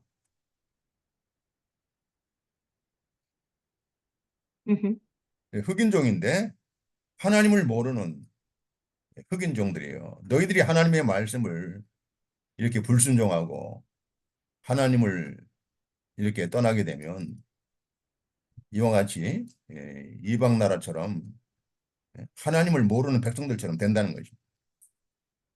Тэгэхээр энд та нар миний хувьд Этиопийн хүүгүүдтэй адил биш гэж үү гэсэн. Энэ Этиопийн хүүгүүд гэдэг нь болохоор тэр одоо бурхныг мэдэхгүй хүмүүс шүү дээ. Харь үндэстэн тийм ээ. Одоо хар арьстай тийм одоо бурхныг огт мэдэхгүй тийм хүмүүсийг хэлж байгаа. Тэгэхээр та нар яг одоо бол миний хувьд яг тэр Этиопийн хүүгүүдтэй адилхан болчиход байна. Бурхны гааж мэдэхгүй, бурхны үгийг ч гэсэн дуулууртай дагдаггүй. Тийм л одоо Этиопийн хүүгүүд шиг болчиход байна. 이스라엘 백성들이 하나님을 말씀을 불순종하게 되면 그 하나님을 모르는 구수족속같이 영적인 흑암에 빠지고 어리석게 된다는 것입니다. Тэгээ бурхны ард түмэн болсон Израиль хэрвээ бурхандаа дуулуургүй, бурхны үгийг дагахгүй байх юм бол яг л тэр Этиопчууд бурхны мэдэхгүй сүнсний тэр харанхуй мунхаг байдал байдаг штэ адилхан Израильч гэсэн яг тийм болно гэсэн. 내가 이스라엘을 애굽 땅에서 너 블레셋 사람을 갑돌에서 아람 사람을 기르에서 올라오게 하지 아니하였느냐. 그 역사적인 사건입니다.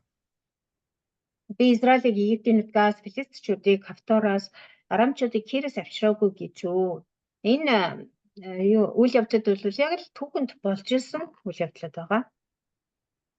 하나님께 이스라엘 백성들에게 너희만 애굽에서 내가 나오게 해준 게 아니다. 다른 민족, 블레셋이나 블레셋 사람들도 갑돌에서 나오게 해줬고 아람 사람들도 기르에서 나오게 해주지 않았느냐. Энэ түүхэн үйл явдлуудыг яагаад урдж байгаа вэ гэхээр Израильчууд зөвхөн та нарыг би одоо Египтээс аварсан юм биш ээ. Филистичүүдийг би Кафтороос аварсан, Арамчуудыг Кирээс аварсан. Би бүх хүмүүст одоо ингэж ханддаг. 하나님이 너희만 애굽에서 구원해 줬다고 자랑하고 교만하지 말라는 거죠.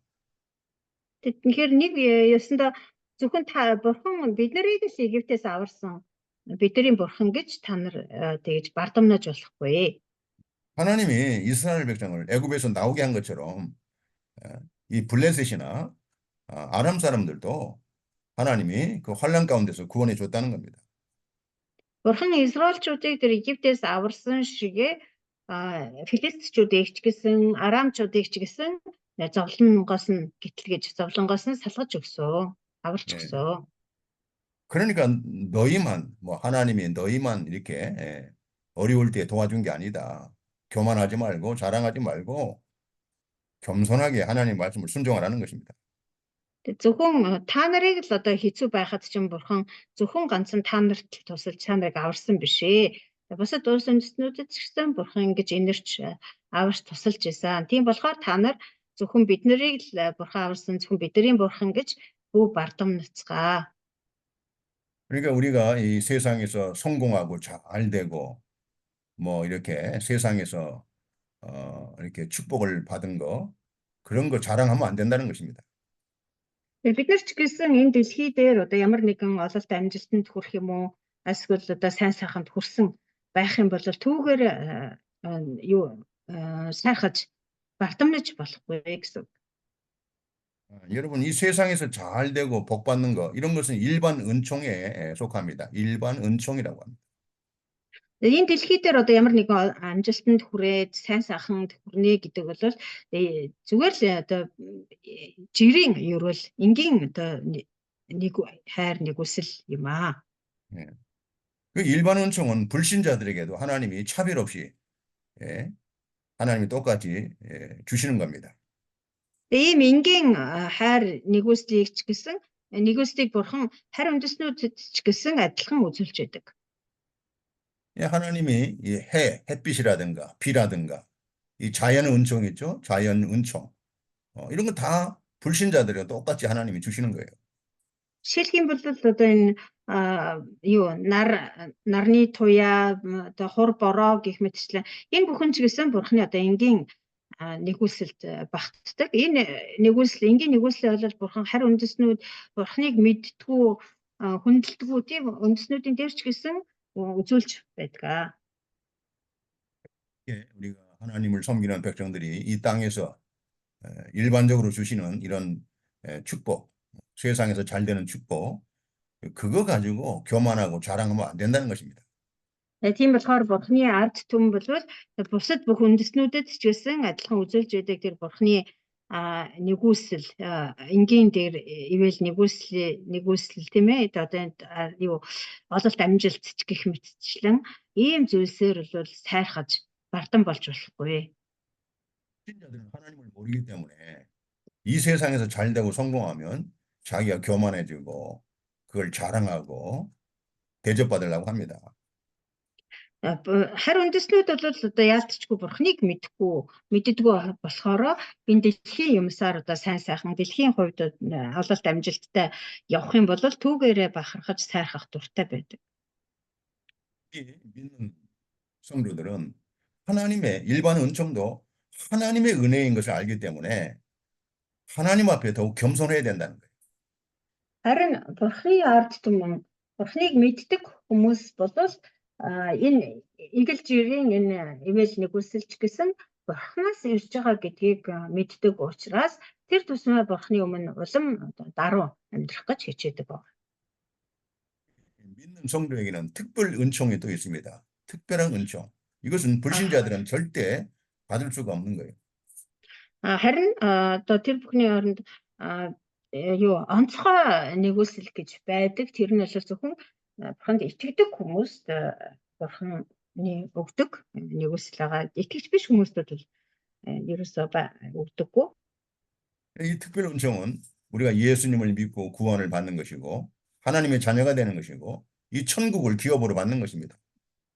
Тэр онцгой нэгүсэл нь юу орж байгаа вэ гэхээр бурхан Есүст итгэх итгэл орж байна. Бас тэгээд бид нар гим нүглийн уучлал тэгээд хожим нь одоо мөнхийн улсад орох. Энэ бүхэн бол онцгой хайр нэгүсэл юм аа. 일반 은총을 가지고 교만하거나 자랑하면 그 이스라엘 백성들처럼 이렇게 타락하는 것입니다. Тэгэхээр хэрвээ бид нар одоо бусад үндэстнүүдэд ч гэсэн адилхан хөгжөөдийг тэр энгийн ивэл нэгүслэр сайрхаж түүний араас одоо хөөцөлдөж явах юм бол бусад Бурхныг мэддгүү харь үндэстнүүдтэй яг адилхан болно. 천국을 기업으로 받는 거. 이 하나님 나라에 우리 이름이 기록되어 있고, 이렇게 하나님 나라, 천국을 기업으로 받는 걸, 이걸 기뻐해야 됩니다. Харин түүний оронд бид нар юунд одоо баярлаж багтаж амьдрах ёстой вэ гэхээр мөнхийн улсыг бид нар өвсөж авсан өв залгамжлагчид гэдгээрээ бид нар одоо бахархаж явах ёстой юм аа. 8절 읽어보세요. 8절. 8 дугаар эшлэл уншъя. Харагтун нүгэлт хаанчлал дээр эзэн бурхны мэлмий байдаг. Би түүнийг газрын гадаргаас устгана. Гэсэн ч би Яаковын гэрийг бүр мөсөн устгахгүй гэж эзэн тунхаглаж байна. 네, 여기에 범죄한 나라, 이 범죄한 나라가 기록되어 있습니다. 이 범죄한 나라는 이스라엘 나라를 말합니다. Нүгэлт хаанчлал гэж гарч байна. Тийм ээ. Нүгэлт хаанчлал гэдэг нь Израилийг хэлж байгаа. 하나님의 눈이 이 범죄하는 그 이스라엘 나라를 하나님이 주목하고 있다는 거예요. 감찰하고 있습니다. Тэр нүгэлт хаанчлал дээр эзэн бурхны мэлмий байдаг гэсэн байна. Энэ нь болохоор тэр эзний тэр нүдтэй мэлмийн тэр хаанчлалыг харж байдаг гэсэн үг юм. 이스라엘의 범죄에 대해서 하나님은 눈 감아주지 않고 다 주목하고 있다는 것이. Ялангуяа Израилийн тэр үйлдэж байгаа гим нүглийг бол эзэн заавал одоо харж идэг. Зүгээр одоо нүдэ анаад өнгөрүүлдэггүй хараад тэгээд заавал шийтгдэгэ гэсэн үг. 그래서 그 죄값으로 하나님이 그 지면에서 그들을 이렇게 징벌하시겠다는 거예요. Тэгээд тэр газрын гадаргаас устгаж тэднийг тэр гим нүглийнхэн төлөө шийтгэх болно гэсэн. 야곱의 집은 온전히 멸하지 않겠다는 것입니다. Гэхдээ Яаковын гэрийг би бүр мөсөн устгахгүй. 야곱의 집은 하나님의 택한 백성을 상징합니다. Тэгээд Яаковын гэр гэдэг нь болохоор Бурханы сонгосон ард түмнийг илэрхийлж байгаа.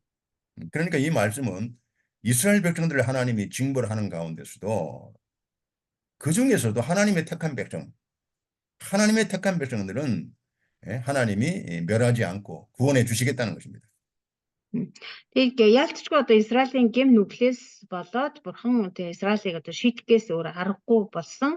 Гэхдээ тэгж шийтгэж явахдаа ч гэсэн Бурхан өөрийнхөө сонгосон хүмүүсийг бол тэгж устгахгүй үлдээх болно гэж хэлсэн байна. 자, 그러면 하나님의 택한 백성의 그 특징은 뭡니까?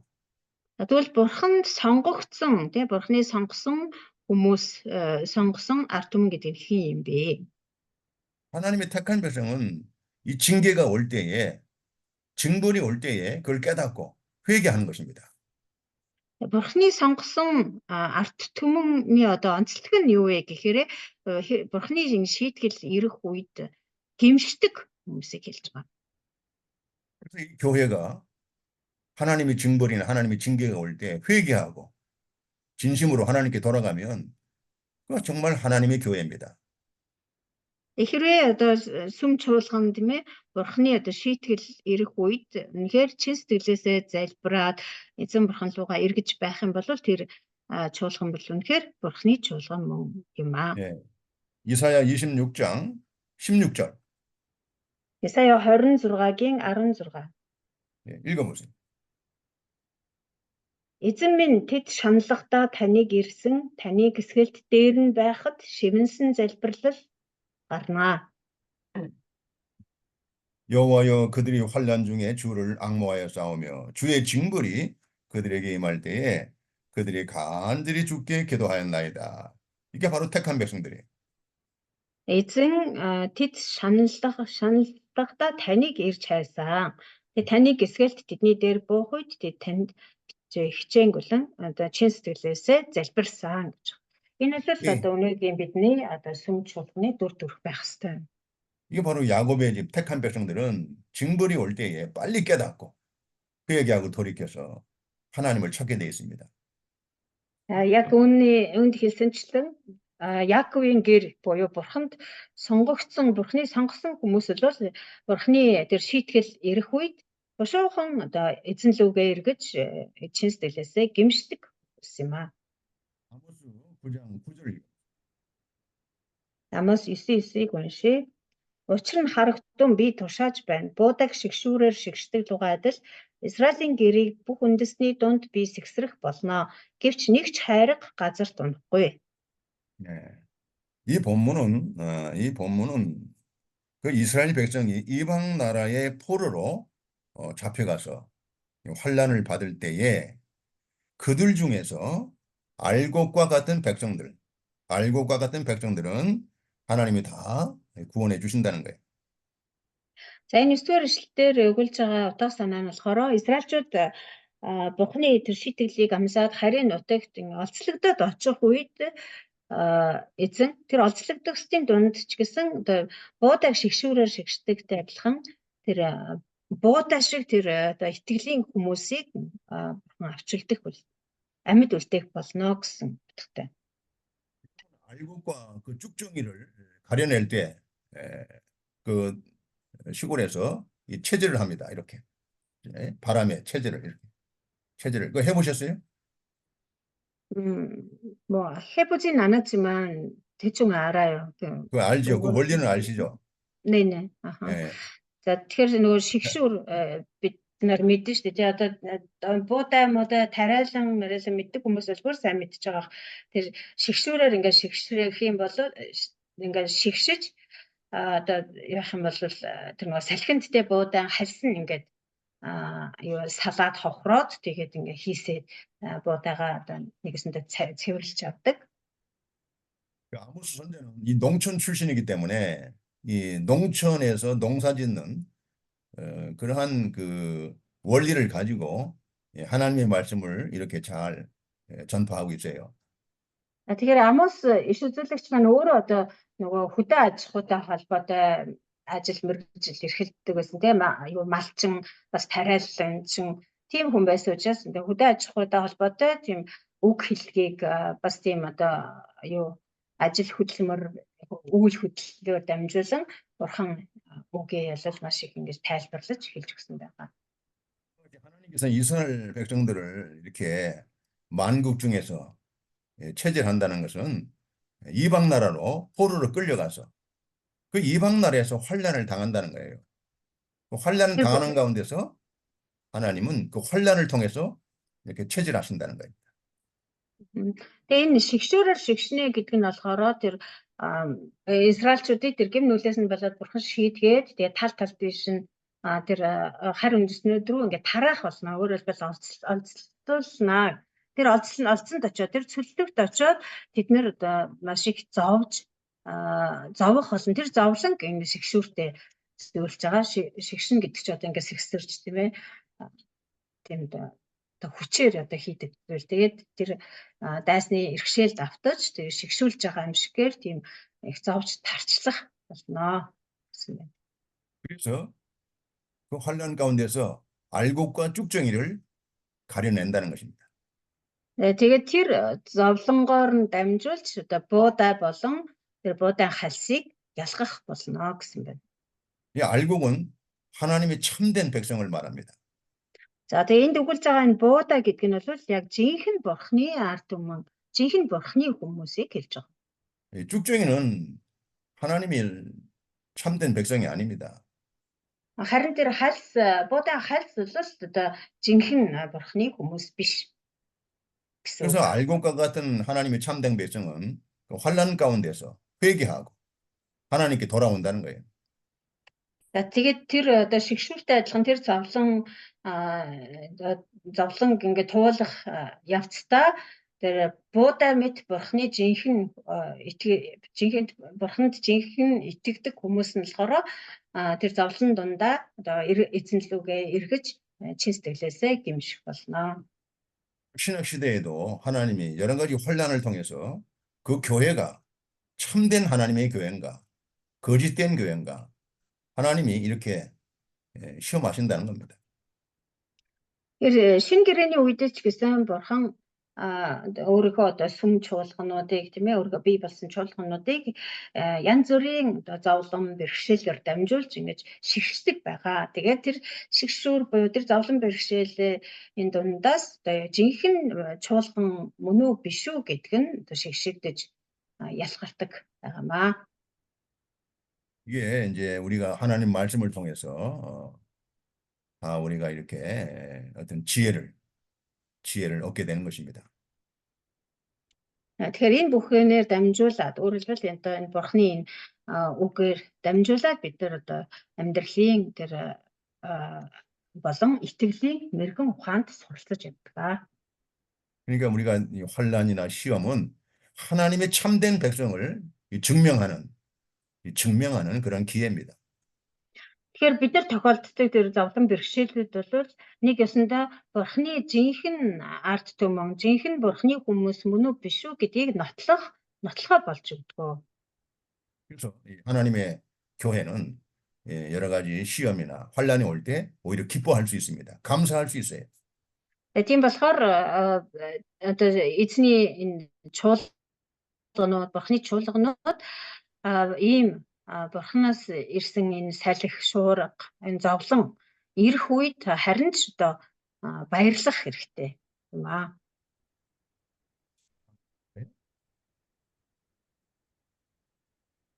10절? Нэ 10절 юу? 예, 10절. За 10 дугаар эшлэл. Миний ард түмний доторх бүх нүгэлтэн гай зовлон биднийг нөмрөхгүй, учрахчгүй гэж хэлэгсэж бүгд элдэнд өөхөх болно. 예. 자, 이 말씀은 회개하지 않는 자들, 하나님의 참된 백성 아닌 자들.